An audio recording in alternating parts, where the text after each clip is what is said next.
জয় গুরু। পরম দয়ালে শ্রীচরণে আমার শতকোটি প্রণাম। জগৎজননী শ্রী বড় মা শ্রীচরণের শতকোটি প্রণাম। পরম পূজ্য পাদ শ্রী বরদা শ্রীচরণের শতকোটি প্রণাম। পরম পূজ্য পাদ শ্রী আচার্য দেবের শ্রীচরণের শতকোটি প্রণাম। আপনাদের সবাইকে আন্তরিক রামকৃত জয় গুরু।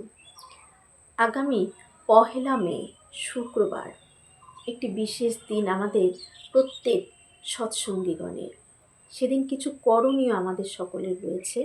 ঠাকুর বাড়ি থেকে মাসিক আলোচনা পত্রিকায় বিজ্ঞপ্তি বেরিয়েছে। আমরা সেই দিনটি সবাই পালন করব।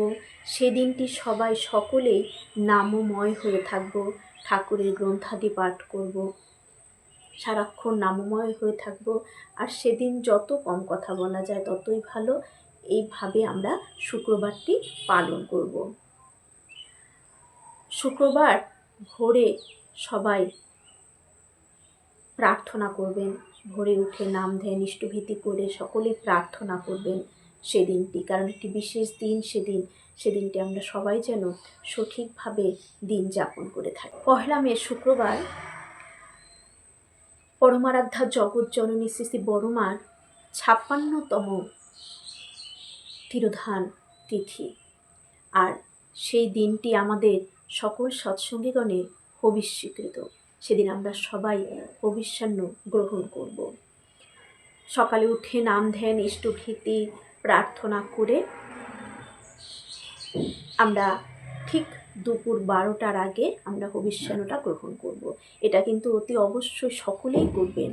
আর সেদিন খুব নামময় হয়ে থাকবেন, খুব নাম করবেন। আর হবিষ্যান্নতে আমাদের কি দরকার। আর অনেকেই বলে হবিষ্যান্ন করলে শরীর খারাপ হয়ে যেতে পারে, কারণ একবেলা খাওয়া শরীর বেশি ভালো নেই। কিন্তু ঠাকুর বলেই দিয়ে গেছেন যে পৃথিবীর সবথেকে সেরা খাবারই হচ্ছে এই হবিষ্যান্নতে যে খাবারটা আমরা খেয়ে থাকি, এটা হচ্ছে সবথেকে সেরা খাবার।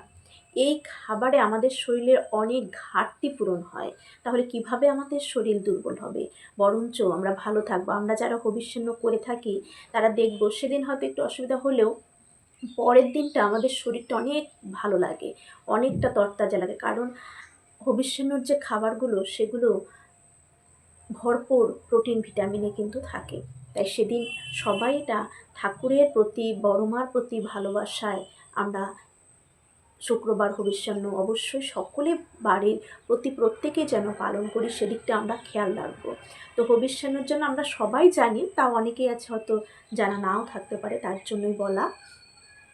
আতপ চাল তো লাগবেই। আতপ চাল, সন্ধব লবণ, ঘি, পাকা কলা, কাঁচা কলা, তারপর মটর ডাল নাহলে মুগের ডাল সেদ্ধ। আপনারা তিল লাগবে। যে অন্নটা রান্না করা হবে সেটার সাথে কাঁচকলা সেদ্ধ দিয়ে মুগ ডাল বা মটর ডাল বা তিল এসব দিয়ে আমরা সেদ্ধ করে নেব।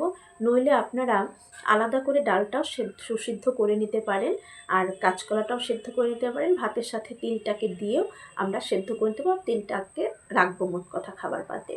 তারপর কলা পাতায় খাওয়া খুব ভালো। ঠাকুর বলেছেন কলা পাতা হবিষ্যান্ন তো খেতেই হয়, এছাড়া কলা পাতাটা খেলে, কারণ কলা পাতা ডাইরেক্ট যে ক্লোরোফিল সেটা কিন্তু ধারণ করতে পারে, আর সেটা আমাদের জন্য স্বাস্থ্যের জন্য খুবই ভালো। তাই কলা পাতায় খাবার চেষ্টা করবেন সবাই, যেন কলা পাতা আমরা হবিষ্যান্নটা খেয়ে থাকি। এটা দুপুর ঠিক 12টার আগে খাওয়া হবে। আর তাছাড়া ছোলা ভিজিয়ে রাখবেন, বাদাম ভিজিয়ে রাখা যায়, নানান ফল, যে ফলগুলো খেতে পারবেন সে ফল রাখবেন, কলা রাখবেন, দুধ সাবু, সন্ধ্যের পর দুধ সাবুটা খাবেন। আর দুধ সাবুটা খেয়ে নিলেন, ফল খেয়ে নিলেন। আর জলের কথা ঠাকুর বলেছেন যদি খুব তৃষ্ণা পায়, পিপাসা এসে থাকে, তবেই যেন আমরা জলটা খেয়ে থাকি, নইলে না। যতটুকু না খাওয়া যায় ততটুকুই ভালো। সেদিন শুধু নাম করে যাব। আর চেষ্টা করবো যেন সেদিন আমরা একটু মৌন ব্রত গ্রহণ করি, কম কথা বলি, দরকার যেটুকু সেটুকুই যেন সেদিন আমরা বলি, অতিরিক্ত যেন কিছু বলতে না যাই। সেদিনটি শুধু যেন নামময় হয়ে থাকি, ঠাকুর বড়মাকে নিয়ে ভাবি। এইভাবে সারা দিনটি কাটাবেন। সকলের মঙ্গল প্রার্থনা করি। পরম দয়ালের শ্রীচরণে জয় গুরু।